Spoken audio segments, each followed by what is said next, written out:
नमस्कार, आप देख रहे हैं इंडिया डेली लाइव। आपके साथ मैं हूं प्रत्युष खरे, आपके अपने पसंदीदा और निष्पक्ष डिबेट शो सबका हिसाब होगा लेकर। आज से संसद के विशेष सत्र की शुरुआत हो गई। कल से नए संसद भवन में सभी सदस्य जाएंगे और दरअसल विधायी जो कामकाज है वो परसों से शुरू होगा।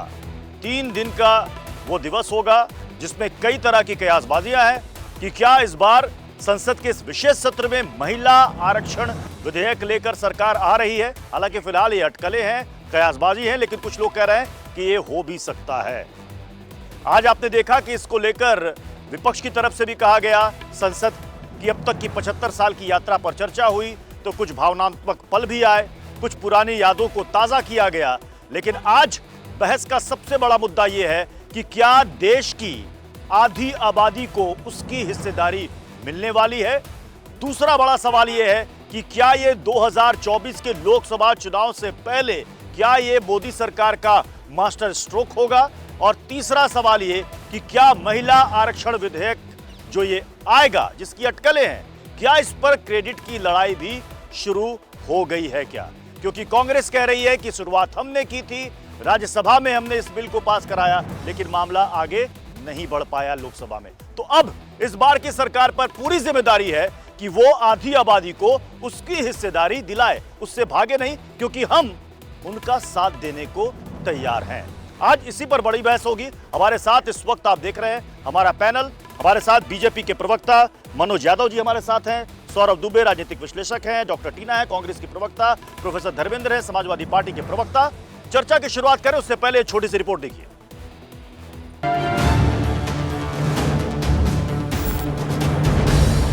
Sonia Gandhi ji women reservation bill के लिए सदन में कितने बार सवाल किए हैं और उन्हीं की अगुवाई में राज्यसभा में पारित होते हुए भी ये आज तक साकार नहीं हो पाए। तो हमारी तरफ से फिर हम ये मांग करते हैं कि आपकी सरकार रहते हुए वोमेन रिजर्वेशन बिल को पारित किया जाए। तो सर, हम बहुत दिन से ये कोशिश कर रहे हैं, सभी की इच्छा है कि महिला रिजर्वेशन का बिल आना चाहिए। प्रारंभ में महिलाओं की सदस्य संख्या कम थी, लेकिन धीरे धीरे माताओं बहनों ने भी इस सदन की गरिमा को बढ़ाया है। करीब करीब 7,500 से अधिक जनप्रतिनिधि दोनों सदनों में मिलाकर के योगदान दे चुके हैं इतने साल। इस कालखंड में करीब 600 महिला सांसदों ने भी इस सदन की गरिमा को बढ़ाया है, दोनों सदन की।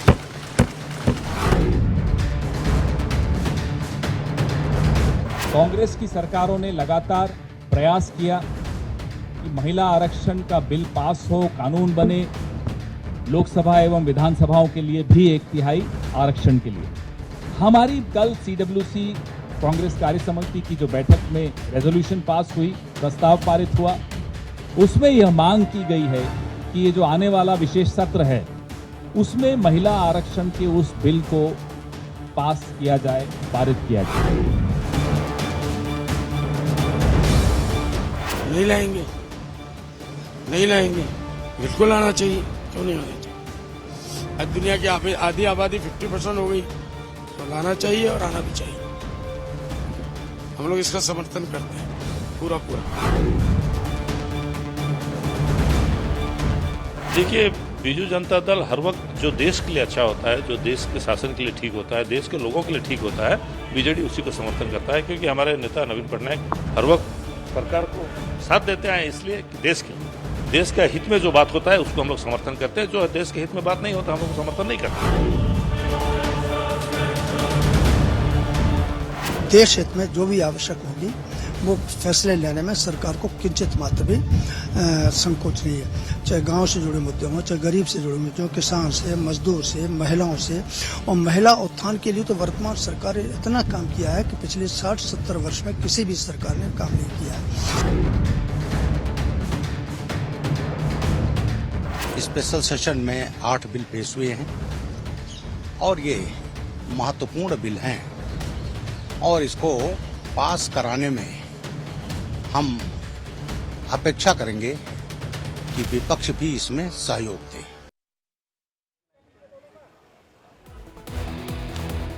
तो आपने हमारी ये रिपोर्ट देख ली। मैं शुरुआत डॉक्टर टीना आपसे करूंगा। सबसे पहले तो ये बताइए कि आज प्रधानमंत्री नरेंद्र मोदी ने जो संसद को संबोधित किया उसमें उन्होंने पंडित नेहरू से लेकर डॉक्टर मनमोहन सिंह तक का जिक्र किया। हमेशा से कांग्रेस की और विपक्ष की शिकायत रहती है कि कभी बीजेपी या प्रधानमंत्री कांग्रेस के नेताओं को या कांग्रेस शासन के प्रधानमंत्रियों को क्रेडिट नहीं देते। आज तो दिया उन्होंने, तारीफ करनी चाहिए आपको। बिल्कुल हम तारीफ करते हैं, लेकिन आप मुझे एक बात बताइए कि ठीक है उन्होंने नेहरू जी को याद किया, नेहरू जी को अपने भाषण में जगह दी, लेकिन आप मुझे एक बात बताइए कि जब नेहरू जी प्रधानमंत्री थे तो किस तरीके से देखिए श्यामा प्रसाद मुखर्जी को वो अपने साथ मिनिस्टर रखते हैं, अपनी टीम में रखते हैं। वहीं आज के समय में देख लीजिए विपक्ष के साथ किस तरीके का व्यवहार करते हैं। ईडी सीबीआई उनके ऊपर लगातार प्रताड़ना करने की साजिश कौन कर रहा है? भारतीय जनता पार्टी कर रही है। तो एक तरफ हम नेहरू जी को याद कर रहे हैं, वो प्रासंगिक हैं इसलिए उनको याद करना पड़ रहा है। ये देश को भी भूलने की जरूरत नहीं है। नेहरू और गांधी को कोई भूल नहीं सकता। वो मोदी जी की ये कहें कि उनकी प्रासंगिकता है उसके ऊपर। लेकिन मैं आज महिला आरक्षण बिल पर बात करना चाहती हूँ। देखिए ये बहुत ही अहम मुद्दा है और ये बहुत ही संवेदनशील है। मैं इस पर इसलिए बात कर रही हूँ, देखिए मैं सिर्फ अपनी पार्टी को रिप्रेजेंट नहीं कर रही हूँ, मैं उन तमाम महिलाओं को भी रिप्रेजेंट कर रही हूँ जो इस समय आपके चैनल के माध्यम से सुन रही हैं, देख रही है, और जो थोड़ी बहुत भी राजनीति की समझ रखती हैं, जो देखती हैं लेखों के माध्यम से या जिस तरीके से अखबारों में आता है या इस माध्यम से या टेलीविजन के माध्यम से या फिर और जितनी संसद के अंदर महिलाएं उनके माध्यम से। लेकिन अभी भी हमें लगता है कि आधी आबादी को कहीं ना कहीं वो मौका नहीं मिला। तो हम चाहते हैं और हमारी पार्टी की ये मांग है। मैं बीजेपी करूं उससे पहले डॉक्टर टीना ये बताइए, आपने कोशिश की, बिल्कुल आपने कोशिश की थी, आगे नहीं बढ़ पाया जी। आपके अलाई कौन-कौन थे, सहयोगी कौन-कौन थे जिन्होंने रोड अटकाया था? देखिए मैं उस पर चर्चा कर दूं, लेकिन इससे पहले एक बात और भी बताना चाहती हूँ। देखिए नहीं यूपी के अंदर आपने कोशिश की थी, ये कोशिश आगे फलीभूत क्यों नहीं हो पाई, आगे क्यों नहीं बढ़ पाई, ये पहले ये बता दीजिए।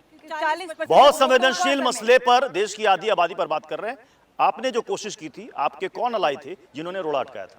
देखिए वो हमने राज्यसभा में इस बिल को पारित किया, लेकिन पूर्ण बहुमत से भारतीय जनता पार्टी की सरकार है। हम तो कह रहे हैं आप इस बिल को पारित करिए, हम समर्थन करने को तैयार है। कौन थे जिन्होंने रोड? देखिए कोई रोड़ा अटकाया नहीं अटकाया, आज समय वर्तमान में परिस्थितियां जो है वो ये है कि भारतीय जनता पार्टी के पास पूर्ण बहुमत सरकार के और किसी ने रोड़ा नहीं अटकाया। मैं चूंकि आज मैं आ रहा हूं मनोज यादव जी, मैं आ रहा हूं, लेकिन थोड़ा सा दर्शकों को थोड़ा सा पीछे ले चलना जरूरी है, क्योंकि ऐसा नहीं है कि महिला आरक्षण विधेयक पहली बार सदन के पटल पर आएगा। मैं फिर भी कह रहा हूं कि ये अटकलें और कयासबाजी है कि ये आ सकता है। अगर आ गया तो बहुत अच्छी बात होगी, एक ऐतिहासिक कदम होगा। लेकिन थोड़ा फ्लैशबैक में आपको लिए चलते हैं और देखिए इसी महिला आरक्षण विधेयक को लेकर किन किन पार्टी के वरिष्ठ नेताओं ने क्या क्या कहा था। बयान चलाइए प्लीज।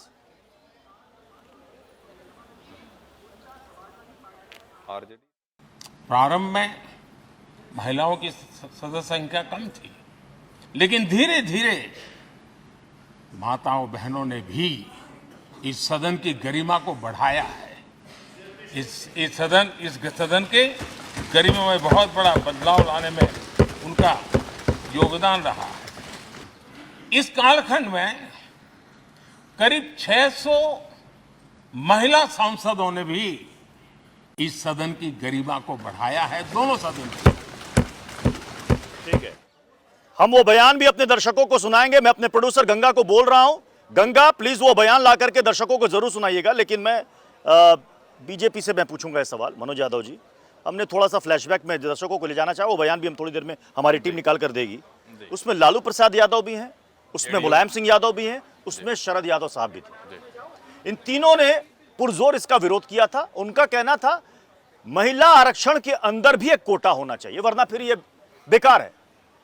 जी देखिए प्रत्युष जी, कांग्रेस की प्रवक्ता टीना जी ने कहा कि नेहरू जी की चर्चा की, लेकिन चर्चा इसलिए की क्योंकि वो प्रासंगिक थे। हम सम्मान करते थे विपक्ष के नेताओं का। मैं बता देना चाहता हूं कि कैसा सम्मान करते थे। ये ऐसा सम्मान करते थे, इसी संसद भवन को 17 महीने के लिए ताला लगा दिया था, विपक्ष के लोगों को जेल खानों में बंद कर दिया था और पत्रकार बंधुओं को भी जेल खानों में बंद कर दिया था। उसी कमोबेश आज भी इनकी मानसिकता अभी भी है कि 14 जो पत्रकार हैं उन पर प्रतिबंध लगाने का इन्होंने काम किया है। अब मैं आता हूं इस मुद्दे पर। मैं पूछना आप चाहता NDTV हूं, भूल गए, अपने गिरेबान में झांक कर अभी रुक देखिए, जाइए। फिर बोलिए आप। अरे रुकिए बहन, अभी सुनिए, कम से कम मेरे को बोलने दीजिए। मैं पूछना चाहता हूं कि 55 सालों तक कांग्रेस पार्टी क्या कर रही थी?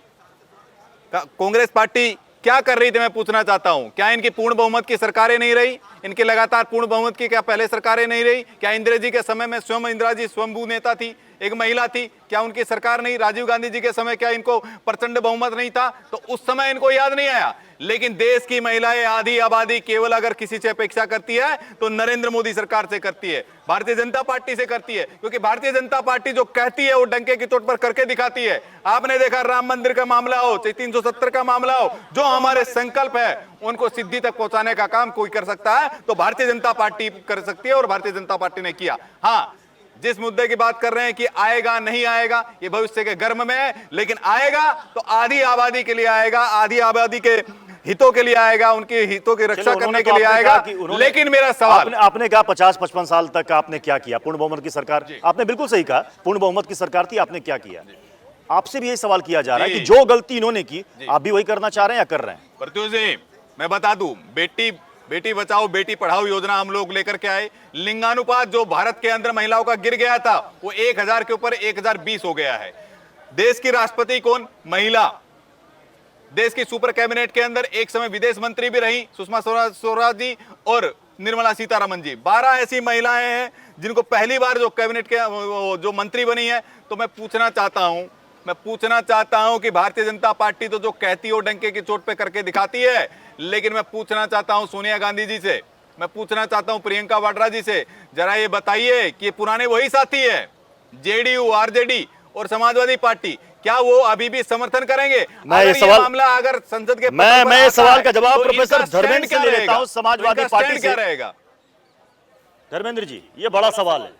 आप कहिएगा कि उस बात को बीते हुए साहब 13 साल हो गए, अब उस सवाल को मत पूछिए। लेकिन आज भी मैं कुछ बयान कोट कर दे रहा हूं।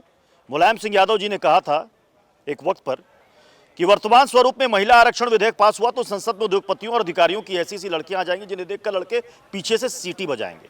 अब इस पर उस वक्त बसपा के प्रदेश अध्यक्ष हुआ करते थे स्वामी प्रसाद मौर्य, उन्होंने कहा था मुलायम सिंह यादव के इस बयान को बहुत ही घटिया बयान है और इससे पता चलता है कि उनकी मानसिकता क्या है। फिलहाल वही स्वामी प्रसाद मौर्य साहब समाजवादी पार्टी में।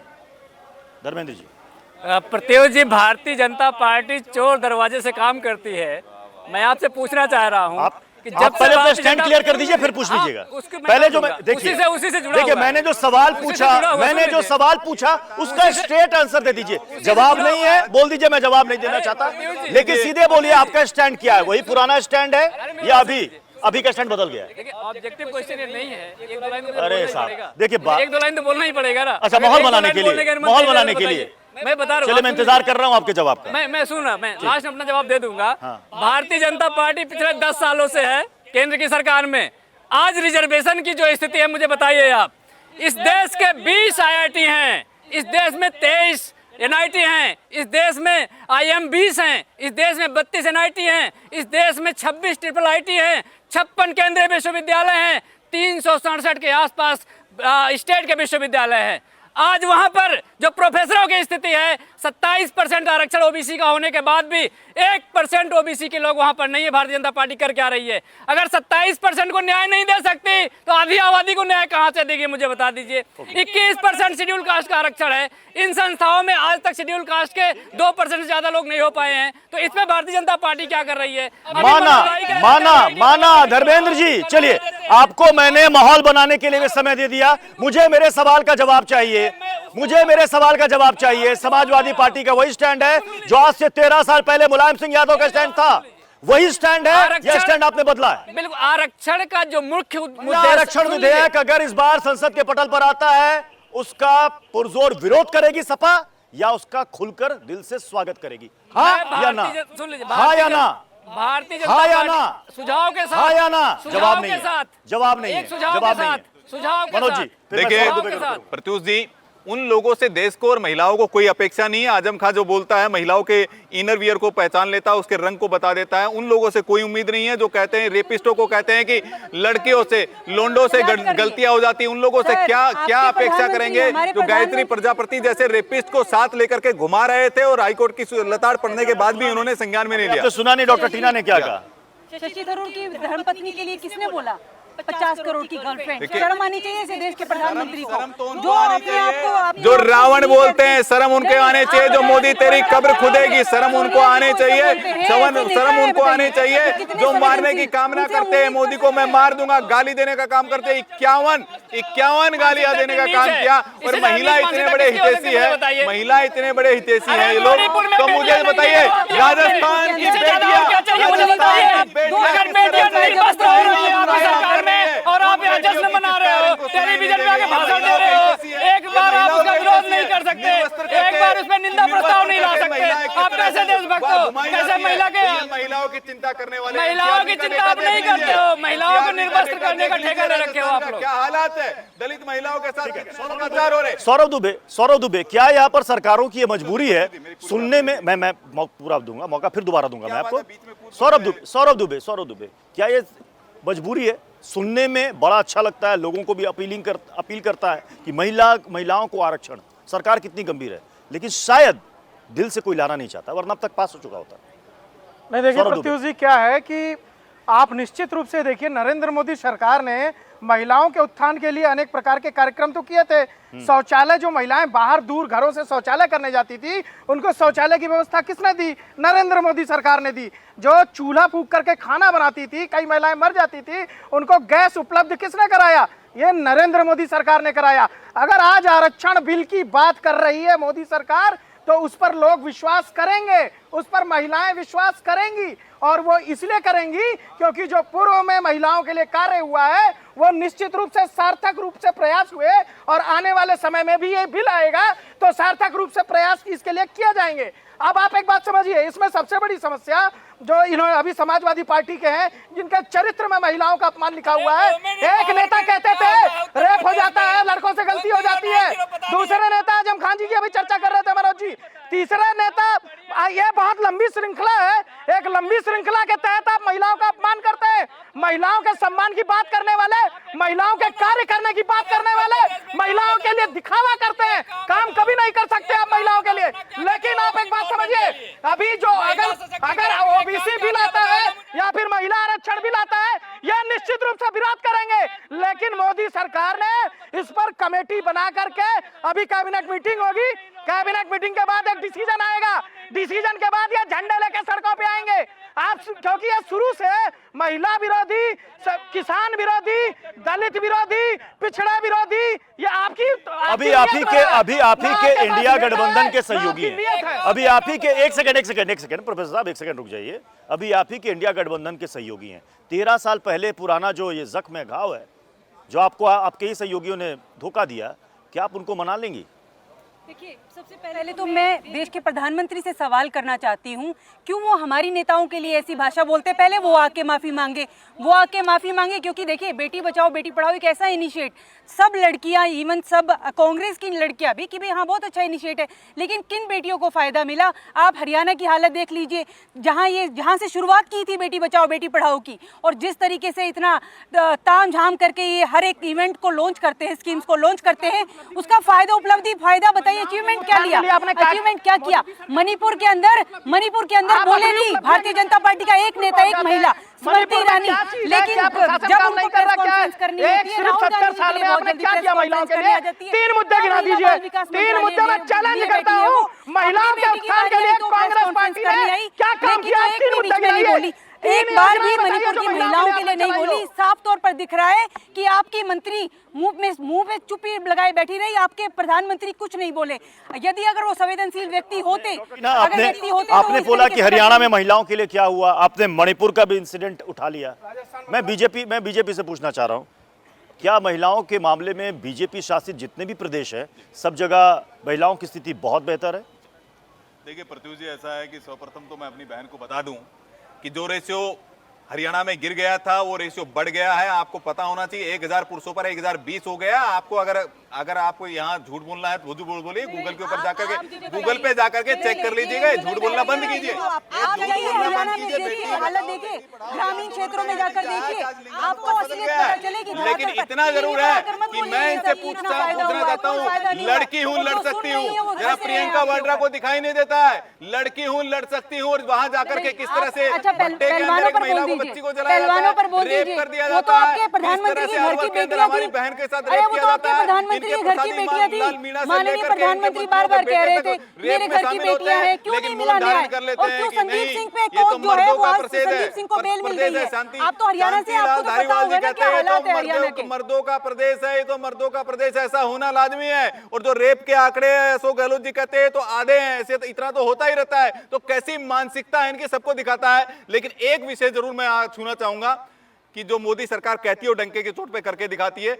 ये कुंडली मार करके बैठे थे ओबीसी पर, ओबीसी आयोग के ऊपर संवैधानिक आयोग बनाने में, ये नरेंद्र मोदी जी ने 2018 में बनाने का काम किया है। 27% लोगों को कॉलेज में और विद्यार्थियों को आरक्षण देने का काम पूर्ण रूप से लागू करने का काम ये नरेंद्र मोदी जी ने किया है। अरे आप लोग तो संवैधानिक आयोग का विरोध कर रहे थे, ओबीसी आयोग का। और मैं आपको और बता देता हूँ, 27 से ज्यादा ऐसे मंत्री है जो हमारी कैबिनेट में, हमारे मंत्रिमंडल में शामिल है। ये पहली बार भारत में मनोज जी आपने विश्वकर्मा योजना ला करके कुम्हार, बहुत अच्छी बात, बहुत अच्छी बात, बहुत अच्छी बात। ये मोदी जी जो ठीक है करके दिखाते हैं। ठीक है, आपने कहा परिवार के लिए नहीं होता। एक सेकंड मनोज जी आपने कहा कि मोदी जी जो कहते हैं, मोदी जी जो कहते हैं वो करके दिखाते हैं, साहसिक निर्णय के लिए वो जाने जाते हैं। तो क्या एक साहसिक निर्णय मोदी सरकार ये भी लेगी, जातिगत जनगणना जारी कर दे? वो भी एक साहसिक निर्णय होगा। देखिए ऐसा है, क्योंकि अभी तक जितनी भी पॉलिटिकल पार्टियों के, उसमें कांग्रेस भी शामिल है, हाथ कांप जाते हैं सबके, हाथ कांप जाते हैं कि अगर जनगणना जारी होगा तो क्या पता नुकसान हो जाएगा, क्या पता फायदा होगा। इसी में वो ठंडे बस्ते में चला जाता है। ये साहसिक निर्णय लेने का आपके पास अच्छा मौका है, ले लीजिए। प्रत्युष जी ऐसा है कि कब तक अंग्रेजों के जमाने के आंकड़े के आधार पर ये आरक्षण चलता रहेगा? कुछ तो बदलाव हो। माननीय नरेंद्र मोदी जी के नेतृत्व में माननीय नरेंद्र मोदी जी हमेशा साहसिक निर्णयों के लिए और ऐतिहासिक निर्णयों के लिए जाने जाते हैं। अगर महिलाओं के लिए, अगर महिलाओं के हितों में अगर निश्चित रूप से वो निर्णय भी लेंगे और करके भी दिखाएंगे। लेकिन मैं पूछना चाहता हूं, जातिगत जनगणना इन्होंने क्यों नहीं निकाल के लेके आए? इन्होंने शो क्यों नहीं किया डेटा? इनके समय में अगर वो जनगणना हुई थी तो इन्होंने क्यों नहीं उस जनगणना को जारी करने का काम किया? तो ये बताइए, झूठ बोलने का काम, ये सवाल देखिए, ये सवाल कांग्रेस से भी पूछा जाएगा। इतने करोड़ रुपए आप लोगों ने खर्च कर दिए उस डेटा को कलेक्ट करने के लिए, जारी क्यों नहीं किया? जरा बताइए कब हिम्मत दिखाएंगे? पहले मैं महिला आरक्षण पर बात कर लूं। मैंने पहले बताया कि 2010 में जिस तरीके से राज्यसभा में पारित किया गया, लोकसभा में कुछ कारणों की वजह से रह गया, लेकिन हमें उम्मीद थी। और जिस तरीके से राहुल गांधी जी लगातार इनको पत्र भी लिख रहे हैं कि अगर आप इसको लेकर आएंगे तो कांग्रेस पूरी तरीके से समर्थन करेगी, लेकिन हमें उम्मीद नहीं है, क्योंकि ये मुख्य धारा में कभी भी महिलाओं को, जो आधी आबादी है, उसको लाना नहीं चाहते हैं। क्यों नहीं लाना चाहते? क्योंकि डरे ये आपके मंत्रिमंडल में यूपीए 1 में, यूपीए 2 में कितनी महिलाएं मंत्री थी? जरा बताइए देश को, के लिए जरा बता दीजिए। आपने उज्ज्वला योजना लागू की, आप बताइए। उज्ज्वला योजना की हमने डंके की चोट पर, उज्ज्वला योजना के तहत 9 करोड़ महिलाओं को एलपीजी सिलेंडर देने का काम किया है, 12 करोड़ शौचालय देने का काम किया है, महिलाओं को सशस्त्र बलों के अंदर कमीशन देने का मोदी सरकार ने काम किया है। मोदी जी ने 4 करोड़ आवास योजना के तहत आवास देने का काम किया और 3 करोड़ महिलाओं के नाम पर वो घर रजिस्टर्ड है। तो ये क्या काम नहीं किया? ये आपको दिखाई नहीं दे रहा है? ये सिर्फ लगातार प्रोफेसर धर्मेंद्र, महिला आरक्षण पर बहस हो रही है, लेकिन उसमें आरक्षण के बाद जनगणना, सारी चीजें जाति के इर्द गिर्द घूम रही है, लेकिन डेटा अभी तक जारी नहीं हो रहा है। प्रोफेसर धर्मेंद्र, वजह क्या है इसकी? प्रत्युष जी, सबसे पहले मनोज भाई बहुत चालाकी से झूठ बोलते हैं। बोल रहे हैं मोदी जी ने ओबीसी का आरक्षण लागू कर दिया। अरे भैया, बिल्कुल ऐसा झूठ मत बोलो। आरक्षण दिलाने का काम मजबूती से किया है। अब सुन लो भैया, सुन लो। अब सुन लो। ओबीसी आरक्षण लागू नहीं किया, सुन लो। जाति जनगणना नहीं किया, सुन लो। यूपीए शासन काल में, अरे भाई, यूपीए शासन काल में मोदी जी ने किया, मोदी जी ने किया, हमने किया, अरे 27% आरक्षण कब का लागू हो गया, अर्जुन सिंह ने लागू किया था। जाके डेटा पढ़ लो भाई। आपने कहा कि उनको नियुक्तियों में नियुक्तियां नहीं मिल रही है, उसको लागू करने का काम, नियुक्तियां दिलाने का काम मजबूती से स्कूलों के अंदर भी 27% ओबीसीओ को, विद्यार्थियों को एडमिशन में उनको रिजर्वेशन देने का काम किया है। बात कर रहे हो भाई, कहाँ रिजर्वेशन नहीं था मुझे बताओ? 14 से पहले कहाँ नहीं था मुझे बताइए? हायर एजुकेशन में नहीं था क्या? ये झूठ मत बोलिए, मुझे बताइए ओबीसी आयोग किसने लागू किया? अरे आयोग को मारो बोलिए, आप आरक्षण की बात करो ना पहले, आरक्षण की बात करो भाई। मैं आरक्षण बोल रहा हूँ, मैं आरक्षण बोल रहा हूँ भाई, आयोग पे चले जा रहे हो। अब सुन लो मेरी बात, नहीं हो रहा है। आपने कहा कि कॉलेज के अंदर नियुक्तियां नहीं हो रही है, कॉलेज के अंदर 27% आरक्षण लागू नहीं हो रहा है, उसको लागू करने का काम मजबूती से हम कर रहे हैं। झूठ बोलना केवल आपको आता है, केवल सफाई गांव का विकास करना, केवल सफाई गांव का विकास करना, अखिलेश यादव परिवार का ही भला करना है, समाज का भला नहीं किया। सौरभ दुबे क्या जनगणना इसीलिए लागू नहीं हो पा रही, जनगणना सर्वे इसलिए सार्वजनिक नहीं हो पा रहा है क्योंकि डर इस बात का है कि जितनी भी रीजनल पार्टियां हैं, कास्ट बेस्ड पार्टी, हालांकि लगभग सभी पार्टियां हैं, खेल तो जाति का हर पार्टी में गुणा भाग एक समीकरण चलता रहता है, लेकिन वो ज्यादा मजबूत हो जाएंगी, ये सबसे बड़ा डर है। बिहार का एग्जाम्पल है, हो चुका है सर्वे, लेकिन डेटा जारी नहीं हो रहा, मामला सुप्रीम कोर्ट में। नहीं प्रत्युष जी, देखिए मोदी सरकार के अंदर जो है, अगर कोई डिसीजन लिया जाएगा किसी चीज पे तो बहुत ही सख्ती के साथ उसको लागू भी किया जाता है, इसके अंदर किसी प्रकार का डर नहीं छुपा होता है। लेकिन एक बात आप याद रखिए, अभी 9 से 10 साल हुए हैं मोदी सरकार को, बड़े बड़े फैसले उन्होंने राम मंदिर से लेकर के 370 खत्म करने से लेकर के सारे वादों को पूरा किया है। अगर आप सुप्रीम कोर्ट का फैसला था, लेकिन घोषणा पत्र में था ना, भारतीय जनता पार्टी का घोषणा पत्र में था राम मंदिर, निश्चित रूप से सुप्रीम कोर्ट का फैसला था, लेकिन घोषणा पत्र में था। अब आगे की बात सुनिए, और इसको हमने अगर देखिए किसी भी बिल को पास कराना, आंदोलन बनाने का काम आपने किया, रोड अटकाने का काम आपने किया है, रोड अटकाने का काम, कपिल सिब्बल का काम, ये अरे ताला खुलवाया था, ताला खुलवाकर ताले के विरोध में ताला का खुलवाया,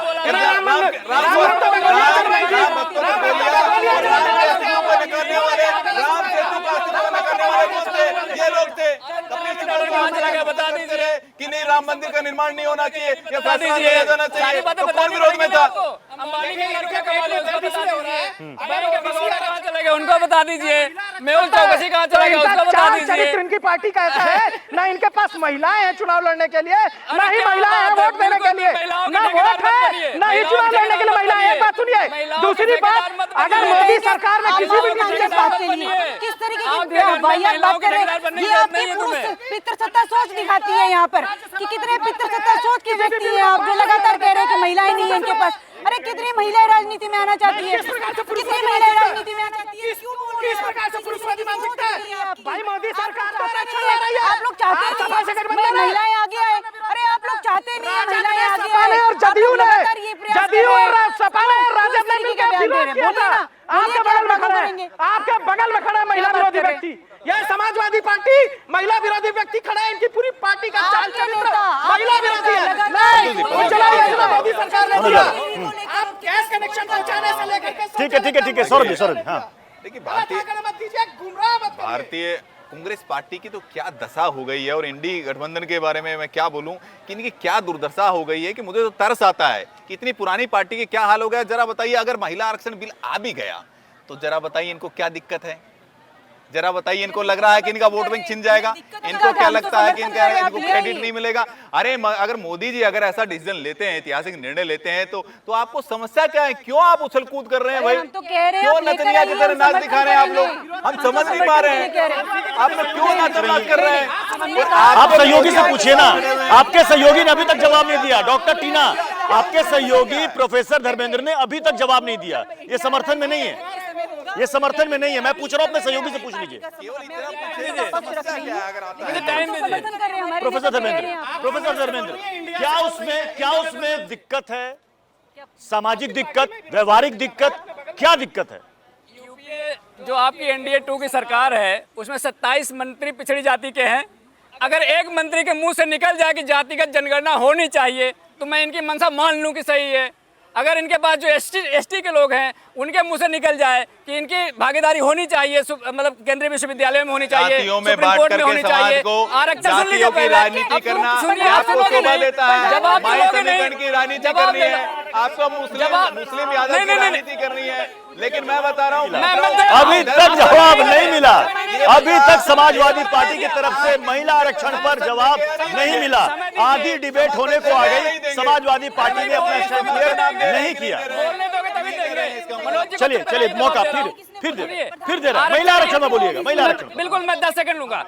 आरक्षण की जो मूल भावना होती है सामाजिक गैर बराबरी को दूर करता है।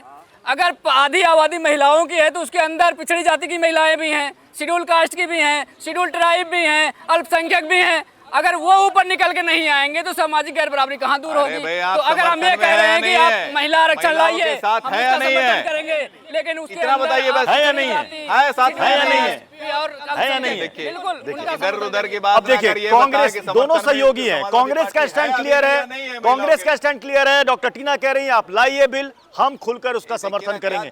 लेकिन समाजवादी पार्टी का स्टैंड क्लियर नहीं है।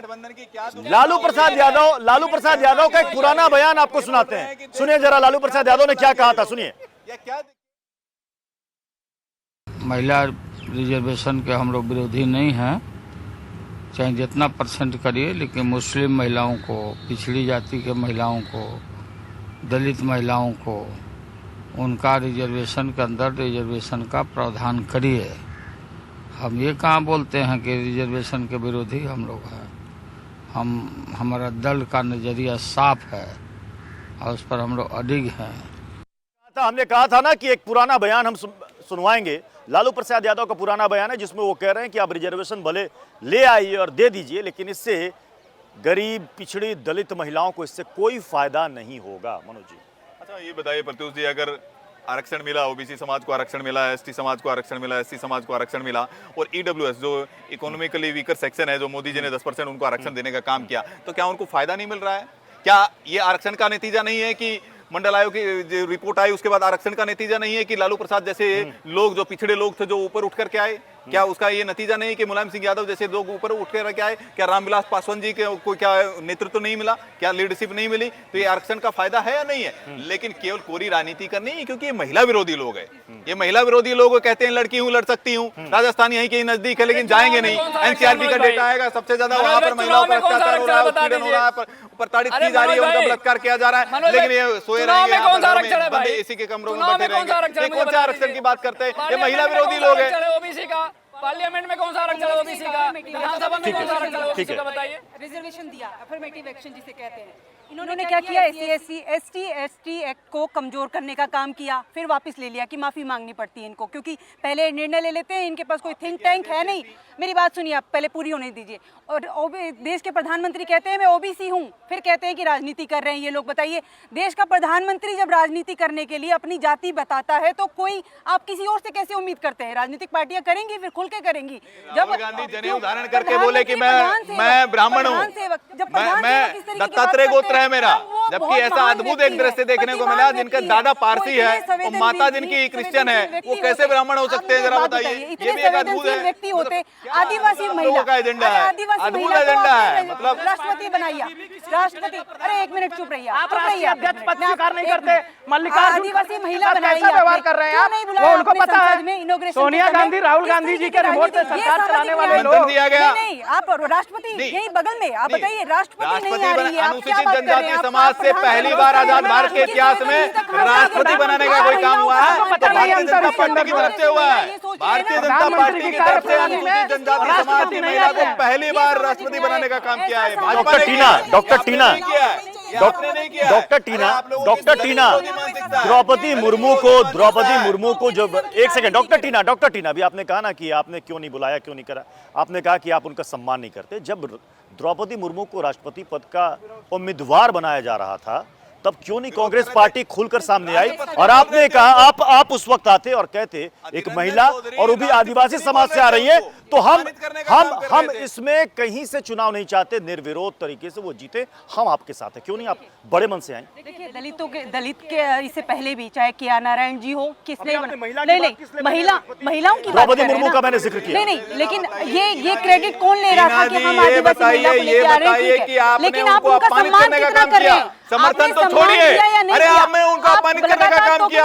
अधीर रंजन चौधरी उनको राजपत्नी बोलते रहे, तो आपने तो अपमान करने का काम किया है। अनुसूचित जनजाति समाज की एक ऐसी महिला, उसको राजपत्नी बोलने का काम किया। समर्थन तो दूर की बात है, तो अनुसूचित जनजाति समाज के विरोधी कौन लोग है? ये लोग हैं। महिलाओं को ऐसी दोगली राजनीति नहीं चाहिए, क्योंकि अब जनता उब चुकी है और अब प्रधानमंत्री के रिटायरमेंट का समय आ गया है। रिटायरमेंट देखिए, हम बार-बार ये कह रहे हैं क्योंकि रिटायरमेंट का समय क्यों आ गया है? रिटायरमेंट आपका इंडी गठबंधन का होने वाला है। जनता ने 2014 में नकारा, 2019 में नकारा और 2024 में भी माननीय नरेंद्र मोदी जी हैट्रिक लगाएंगे और पूर्ण बहुमत के साथ, उससे ज्यादा बहुमत के साथ में जीत करके आएंगे। महिला आरक्षण विधेयक आएगा या नहीं आएगा ये तो भविष्य के गर्भ में है, क्या पता आ जाए क्या पता ना भी आए। लेकिन जितनी भी राजनीतिक पार्टियां हैं, अभी तो विधानसभा चुनाव है 5 स्टेट में, उसके बाद फिर 2024 में लोकसभा चुनाव होगा। जितनी भी राजनीतिक पार्टियां हैं वो आज ऐलान कर दें कि साहब हम ऐलान करते हैं कि इस बार जितनी भी टिकट बांटी जाएगी उसमें से 50% महिलाओं को देंगे। कौन कौन हाथ ऊपर कर रहा है बताइए? हमने तो यूपी में आपने यूपी में किया था, लेकिन उसमें से ये उदाहरण कितने कैंडिडेट जीत पाए? कितनी उम्मीदवार आपकी जीत पाई? कितनी उम्मीदवार जीत पाई? जीतना हारना अलग बात है। हाँ, लेकिन आपने कहा हम कोशिश, एम्पावरमेंट का प्रतीक है ये, क्या बात कर रहे हैं आप 40% महिलाओं को दे रहे हैं। चलिए, कांग्रेस लोकसभा चुनाव में 50% उम्मीदवार महिलाओं को उतार रही है। डॉक्टर टीना, हो सकता है आप भी उम्मीदवार हो सकता है आप भी उम्मीदवार हो लोकसभा में कहीं से 50%। इस पार्टी में चलिए, मैं प्रोफेसर साहब चलिए, आप महिला आरक्षण पर आप नहीं कहिएगा, आपकी पार्टी दे देगी 50% टिकट। 50% टिकट समाजवादी पार्टी दे रही है या नहीं दे रही है? 50% टिकट दे रही है या नहीं दे रही है? अभी पता चल जाएगा, क्लियर हो जाएगा। फिर घुमाइएगा मत प्रोफेसर, प्रोफेसर साहब घुमाइएगा नहीं, सीधे पॉइंट पर आइए और बताइए। 50% उम्मीदवारी महिलाओं की समाजवादी पार्टी दे रही है। अभी दर्शक जो देख रहे होंगे ताली बजाएंगे। अब सुन लीजिए, बोलिए। B.J.P के प्रवक्ता सरेआम झूठ बोलते हैं। अगर इस आजादी के बाद इस देश के पहले राष्ट्रपति यानी प्रथम व्यक्ति महामहिम राष्ट्रपति का अपमान अगर किसी ने किया तो भारतीय जनता पार्टी ने किया। उसमें आ रहा हूँ मैं इनकी बात जो उन्होंने कह दी है उसको काउंटर करना जरूरी है। द्रौपदी मुर्मू जी का अपमान इन्होंने किया। संसद का जो मुखिया होता है आर्टिकल 79 के हिसाब से उसका मुखिया प्रोफेसर साहब असल मुद्दे से गायब हो रहे हैं। उससे आपने इनॉग्रेशन नहीं करवाया, उद्घाटन नहीं करवाया, ठीक है, तो आपने अपमान नहीं 50% उम्मीदवारी। मैं इनके बारे में, गठबंधन के बारे में एक पंक्ति मुझे याद आई गठबंधन के बारे में। मैं सीधे मनोज जी एक सेकंड कांग्रेस से पूछ लिया, समाजवादी पार्टी से, बीजेपी से पूछ लेता हूं। महिलाओं की हिस्सेदारी अपनी पार्टी में दिखा दीजिए, अपनी जिम्मेदारी, और दे दीजिए उनको भागीदारी 50% टिकट लोकसभा चुनाव में। देखिए ऐसा है प्रत्युष जी, मैं इंडी गठबंधन के बारे में आप बीजेपी के बारे में मैंने पूछा, एक पंक्ति याद आ गई। नहीं, इसके बारे में मैं बात करूंगा, मैं पूरा विस्तार से बताऊंगा। जितने भी प्रवक्ता पहले माहौल बनाएंगे, नहीं माहौल बनाने के बाद जवाब देंगे, तब तक दिमाग में जवाब सोचेंगे। ठीक है, चलिए। इन्होंने कुछ बात कही तो ये कि महिला आरक्षण के ऊपर इनकी सहमति नहीं बन पा रही इंडी गठबंधन की, ना इनके पास नेता है ना नीति है, एक कॉमन मिनिमम प्रोग्राम पे भी ये लोग खड़े नहीं हो पा रहे हैं। तो क्या ये देश को चलाने की बात करते हैं? इसलिए इनको कहते हैं बाना पहने सिंह का, चले भेड़ की चाल, बोली बोले सियार की, कुत्ता खावे फाल। तो शेर की खाल ओढ़ लेने था, शेर नहीं बन जाता है। ये नरेंद्र मोदी जी 50% टिकट दे दीजिए। मैं बोल रहा हूँ शेर है ना, आप शेर हैं, दे दीजिए टिकट। ज्यादा आजाद भारत के इतिहास में इस वक्त जो इंडिया डेली लाइफ पर, सुन लीजिए अभी, जितनी भी महिलाएं देख रही हैं, हमारी जितनी भी बहनें देख रही हैं, जितनी माताएं देख रही हैं, सुन लीजिए, बीजेपी 50% टिकट लोकसभा में महिलाओं को देना चाहती है या नहीं चाहती है? बीजेपी के प्रवक्ता का सीधा जवाब सुनिए। पहली बार 50% टिकट महिलाओं को बीजेपी दे रही है नहीं दे रही? 4 बार बंद बोलिए आप। पहली बार ऐसा हुआ है कि मंत्रिमंडल के अंदर 12 महिलाओं को मंत्री बनाने का काम किया है नरेंद्र मोदी सरकार में। ये पहली बार हुआ है कि राष्ट्रपति एक अनुसूचित जनजाति समाज से बनाने का काम किया तो भारतीय जनता पार्टी में है। ये पहली बार हुआ कि सुपर कैबिनेट के अंदर 2 महिलाएं, सुषमा स्वराज जी हो चाहे निर्मला सीतारमण जी हो, वो रहने का काम हुआ है। योग्य उम्मीदवारों की कमी है, इसलिए तीनों पार्टी के प्रवक्ता हिचकिचा रहे हैं। नहीं देखिए प्रत्युष जी, योग्य उम्मीदवारों की कमी है। है। मेरी बात सुनिए आप ध्यान से।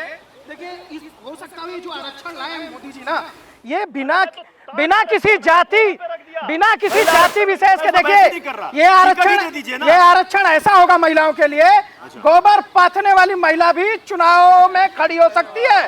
इसमें यही नहीं, राबड़ी देवी जाति विशेष के आधार पर बनी थी, यही मैं बोल रहा हूँ। पत्नी विशेष के कारण बनी, जाति विशेष नहीं सर, जाति विशेष भी नहीं, एक बन जाता है भाई। देश में लोकतंत्र है, जिसको चाहे जनता चुनाव जिता सकती है। परिवार से होने के कारण, पत्नी होने के कारण वो मुख्यमंत्री बनी थी। किसी विशेष समाज से उठा के नहीं लाए थे, अपनी पत्नी को दिखाई दी उनको। क्या ओबीसी समाज की कोई महिला नहीं दिखाई दी उनको? क्या पत्नी दिखाई देगी? ये परिवारवादी पार्टियां हैं, जो वंशवादी पार्टियां हैं, जो तुष्टीकरण की राजनीति करते हैं, केवल परिवार के लोगों को आगे बढ़ाते हैं, समाज के लोगों को नहीं बढ़ाते हैं। आप अपनी पार्टी के महिलाओं को ही आरक्षण का फायदा देते हैं और देते आए हैं। ये बताइए इन पार्टियों के अंदर, ये बताइए समाजवादी के अंदर, आप आरक्षण का वो सदुपयोग किया आपने सिर्फ अपने परिवार के लिए। चाचा, भतीजा, बेटा, भांजा, जितने लोग हैं, आरक्षण का फायदा सिर्फ एक पार्टी के विशेष लोगों को मिला। जनता को, अपने कार्यकर्ताओं को आपने कभी भी ओबीसी का फायदा नहीं दिया। आप मैं खुल के कह रहा हूँ, उसी का आरजेडी नहीं, लालू यादव राबड़ी देवी बनी तो उसी का आज तेजस्वी है और तेज प्रताप यादव है, उसी आरक्षण के बलबूते पर है। लेकिन आप जनता को, अपने पार्टी के कार्यकर्ताओं को उस आरक्षण का फायदा नहीं देना चाहते। मोदी सरकार में उसी बताइए प्रोफेसर साहब, आरक्षण के ये बिल पास हो। लेकिन आज के डिबेट के मुख्य सवाल से आप अभी तक बाहर हैं, जवाब ही नहीं सूझ रहा आपको। के प्रवक्ता से मैं पूछना चाहता हूं कि राजा दशरथ मर्यादा पुरुषोत्तम भगवान राम के पिताजी, क्या वो जातिवादी थे? जब मर्यादा पुरुषोत्तम भगवान राम वन को गए, अपने भाई लक्ष्मण को साथ लेके गए और अपनी भाभी को साथ लेके गए, अपमानित करने वाले, जलाने वाले लोग, भगवान कार सेवकों पर गोलियां चलाने वाले, वो अभी राम की बात कर रहे हैं, राम की बात कर रहे हैं। शोभा नहीं देती है, शोभा नहीं देती है। आप क्या बात करते हैं? कोई तर्क सनातन को अपमानित करने वाले, हिंदुओं को अपमानित करने वाले, मुलायम सिंह यादव से कर रहे हैं। नहीं दे, बताओ मुझे। सनातन को परिवारवादी थे कि नहीं दे, बता दो। हाँ नाम जवाब दे दो। वाले लोग यहाँ पर जवाब नहीं दे सकते आप। सनातन पर परिवारवादी थे कि नहीं, देश जान चुका है। सनातन विरोधी है, हिंदू विरोधी है, कार सेवकों पर गोली चला करके मुलायम की उपाधि धारण करते हैं, राम के चरित्र को नकारने का काम करते हैं, रामचरितमानस को जलाने का काम करते हैं, और जो सनातन के खिलाफ बोलते हैं उनको आप महिमा मंडित करते हैं, महासचिव बनाते हैं। ये आप उस पार्टी से आते हैं। जिन्ना आपके लिए महान हो जाते हैं, जिन्ना आपके लिए महान हो जाते हैं। सरदार पटेल महान नहीं है। सुनो पहले, सुनो लास्ट बात। मर्यादा पुरुषोत्तम भगवान राम सबसे बड़े समाजवादी थे। उन्होंने सेवरी का जूठा पेड़ खा करके अछूत को भगाने का काम किया। इन सबको पता ही नहीं क्या होता है, इनको समाजवाद भी नहीं पता है। समाजवाद में परिवारवाद ढूंढने लगते हैं, समाजवाद ढूंढने लगते हैं। सब पता है, अरे कुछ नहीं पता है, बोल दो ना वो परिवारवादी थे। अब बोल दो परिवारवादी, अरे बोलो तो परिवारवादी थे ना, मुझे बोलो ना एक बार, बोलो कैमरे में, बोलो भाई कैमरे में बोलो परिवारवादी थे। बस हो गया बस हो गया। मंदिर मस्जिद के नाम पर ये चादर ढक लेते हैं और संसद के अंदर फिर वही मुद्दों पर चर्चा नहीं होती, चाहे वो बेरोजगारी की हो, चाहे वो महंगाई किस कदर बढ़ रही है। लगातार ये जो पीठ पर लात नहीं मार रही है, पेट पे लात मार रहे हैं। और बार हम ये क्यों कहेंगे? नहीं, आप मुझे पता है, पिछले 9 सालों में केवल 11 चर्चाओं में सोनिया गांधी जी भाग लिए, राहुल गांधी जी 11 चर्चाओं में भाग लिए। एक सवाल नहीं पूछा श्रीमती सोनिया गांधी जी ने और श्री राहुल गांधी जी ने, एक सवाल नहीं पूछा है। वायनाड के बारे में भी सवाल नहीं पूछा है, अमेठी के बारे में सवाल नहीं पूछा है। महंगाई पर कितने नोटिस दिए, महंगाई पर कितने नोटिस दिए 9 साल में? जरा बताइए, ये सब नहीं चलेगा, ऐसे भाग नहीं सकते आप। जरा बताइए, प्रत्युष जी पूछिए, महंगाई पर मुझे बताइए कितने नोटिस दिए आपने, कितने नोटिस दिए आपने? ये झूठ बोलना बंद कीजिए, नोटंकी करना बंद कीजिए टीवी चैनल के सामने, जनता सब जानती है। आप चर्चा करने से भागते हैं। जरा बताइए कितने नोटिस दिया आपने स्पीकर महोदय को? एक नोटिस नहीं दिया आपने आज तक, एक नोटिस नहीं दिया आपने, एक नोटिस नहीं दिया। पिछली बार भी बहस का मुद्दा यह था कि आप चीन पर विशेष सत्र क्यों नहीं बुलाते, चीन पर क्यों नहीं बहस कराते, आप मणिपुर के मुद्दे पर बहस क्यों नहीं कराते? जबकि जबकि जबकि आपका कहना है कि सबसे बड़ा मुद्दा इस वक्त देश के सामने महंगाई और बेरोजगारी है, और इससे मुझे लगता है कि इससे कोई इनकार भी नहीं कर सकता। इस मुद्दे पर कितनी बार विपक्ष गंभीर रूप से संसद के अंदर गया और कहा कि हम नोटिस देते हैं, इस पर आप चर्चा कीजिए। मैं चुनौती देता हूँ। नहीं चुनौती मत चुनौती अब दे दीजिए, चुनौती मैं स्वीकार करता हूँ। कौन सी डेट को दिया आपने? जब तक मोदी नामा बंद नहीं होगा ना संसद के अंदर, ड्रामा इनका बंद नहीं होगा, ये राहुल नामा बंद नहीं होने वाला है, मोदी नामा सोनिया नामा बंद नहीं होने वाला है, सारे मुद्दों पर चर्चा होगी, बंद नहीं होने वाला है, सनातन विरोध आपका बंद नहीं होने वाला है, हिंदू मुसलमान का एजेंडा आपका बंद नहीं होने वाला है, सेना को संवैधानिक संस्थाओं को अपमानित करने का ड्रामा बंद नहीं होने वाला है, संसद को अपमानित करने का ड्रामा बंद नहीं होना है, लोकतंत्र को अपमानित करने का ड्रामा आपका बंद नहीं होने वाला है। लेकिन एक बात जरूर है कि आपका ड्रामा जनता 2024 में फिर बंद करने वाली है और फिर आप हाशिए पर जाने वाले हैं। नेता नहीं बुलाया जाता, और जिस तरीके से आप लोग 15 अगस्त को क्या हुआ था? 15 अगस्त पे मल्लिकार्जुन खड़गे जी का इनविटेशन था, आप क्यों नहीं गए? संसद भवन पर हमने बुलाया, संसद भवन के शिलान्यास के समय हमने बुलाया, क्यों नहीं आए आप? क्यों नहीं आए आप? जब कल की बात है, राष्ट्रध्वज जब फहराया गया उपराष्ट्रपति महोदय के द्वारा, मल्लिकार्जुन खड़गे जी गायब हो गए, नदारद हो गए, बंद कीजिए। है संवेदनशील मुझे बताइए, उपराष्ट्रपति महोदय ने आप मुझे बताइए, झंडा तोलन किया, झंडा तोलन का कार्यक्रम कल नए संसद भवन में था, जरा बताइए क्यों नहीं गए मल्लिकार्जुन खड़गे? क्यों नहीं गए? अरे क्यों नहीं गए? जरा बताइए, शर्म आपको आने चाहिए। संवैधानिक संस्थाओं को तार तार करना, लोकतंत्र को तार तार करना, संवैधानिक संस्थाओं में विश्वास दिखाना, 9 साल तक राजपथ को जनपद जब कल्याण पथ या कल्याण कर्तव्य पथ बनाया जाता है तो उसका विरोध, वार मेमोरियल का विरोध, सर्जिकल स्ट्राइक पर आपको सवाल है, एयर स्ट्राइक पे आपको सवाल है, 370 पर आपके सवाल है, राम मंदिर पर आपको ड्रामा करना है, नई संसद भवन बनती है तो आपको ड्रामा करना है, स्टैच्यू ऑफ यूनिटी बनती है तो ड्रामा करना है। बताइए डॉक्टर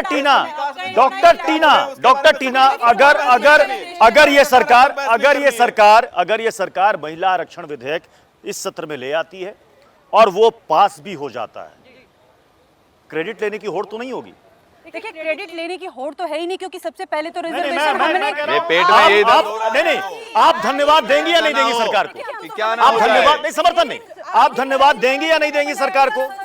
आप देखिए, सरपंच कितनी महिलाएं हैं, भले ही वो घूंघट में हो लेकिन वो राजनीति कर रही है, और वो सक्रिय राजनीति किसकी देन है? राजीव गांधी जी की देन है। ये करेंगे राजनीति, ये करेंगे आरक्षण पर। ये सवाल मनोज यादव जी, चूंकि आज अधीर रंजन चौधरी ने भी कहा, मल्लिकार्जुन खड़गे ने भी कहा कि किसी भी संस्था की बुनियाद अगर मजबूत हो तो फिर उसका भविष्य भी मजबूत होता है। और उन्होंने कहा कि भाई आप राजीव गांधी को देख लीजिए, संचार क्रांति कौन लेकर आया, सूचना का अधिकार कैसे आया, फूड सिक्योरिटी बिल कैसे आया, ये सारी चीजें आई, क्या आप उसको नकार सकते हैं कि इस देश की पूर्ववर्ती सरकारों ने इस देश को कुछ नहीं दिया?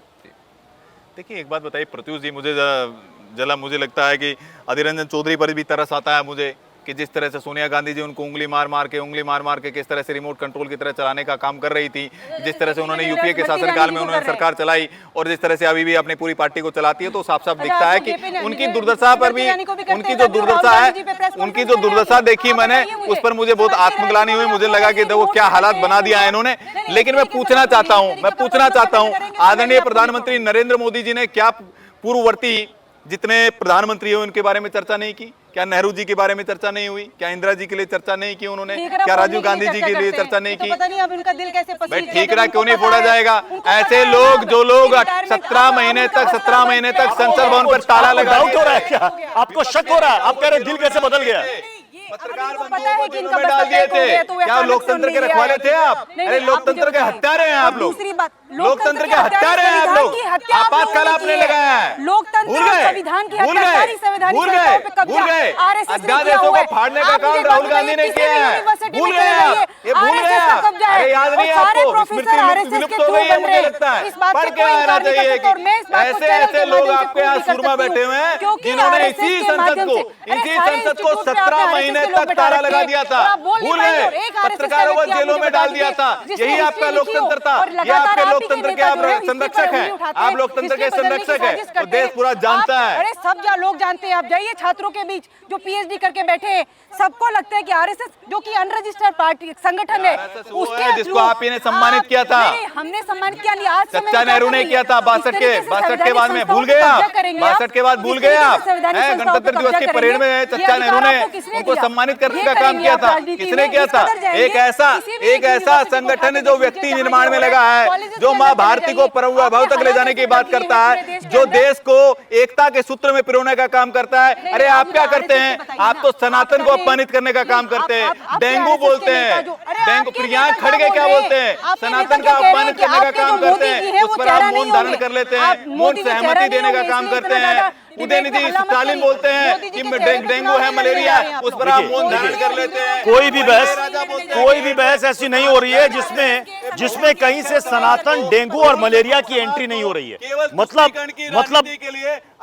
अब ये तय हो गया है कि आप कोई किसी भी मुद्दे पर आप डिबेट कीजिए, उसमें सनातन, डेंगू, मलेरिया, एड्स एंट्री कर ही जाएगा। किसने कराई? भारतीय जनता पार्टी की गंदी सोच इन्होंने कहा राजनीति को इतने निचले स्तर तक ले आई। इन्होंने कहा, अब सुनोगे तो है नहीं, कराया, पूछे इनसे क्यों कराया, सुनोगे तो है नहीं। आप अरे भाई, राम मंदिर, राम सेवकों पर गोलियां चलाने वाले शांत रहो, मौन धारण कर लिए थे। रामचरितमानस को जलाया जाता है ना, तो कौन अपमानित करता है? ये आप करते हैं और उनको सम्मानित करने का काम करते हो। शर्म आनी चाहिए आपको। तुष्टीकरण की राजनीति करने वाले लोग अब बोलने के हकदार नहीं है, बोलने के हकदार नहीं है। स्वामी प्रसाद मौर्य ने क्या कहा? जो आरजेडी के आपके घमंडिया गठबंधन के साथी है चंद्रशेखर जी, जो शिक्षा मंत्री आरजेडी के, उन्होंने कहा पोटेशियम है। झूठ मत बोलो। और यही किसने कहा?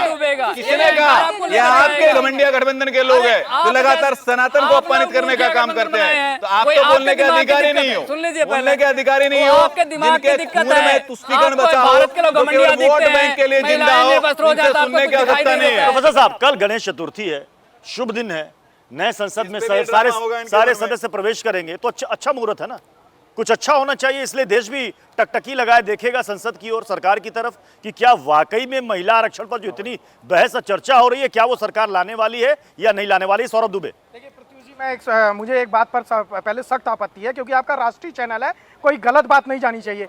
करोड़ों लोगों की आस्था भगवान श्री रामचंद्र में है, उनको ये परिवार की उत्पाद परिवार के से जन्म लिया हुआ कहते हैं, जिनका जीवन पूरा एक चरित्र, जिनका जीवन जिनके जीवन को लेकर के मनुष्य के जीवन को जीने की शैली बताई जाती है। मुझे घोर आपत्ति है, इनको माफी मांगनी चाहिए, पहले इनको माफी मांगनी चाहिए। मर्यादा पुरुषोत्तम भगवान श्री रामचंद्र को इन्होंने परिवार की पार्टी बता दिया।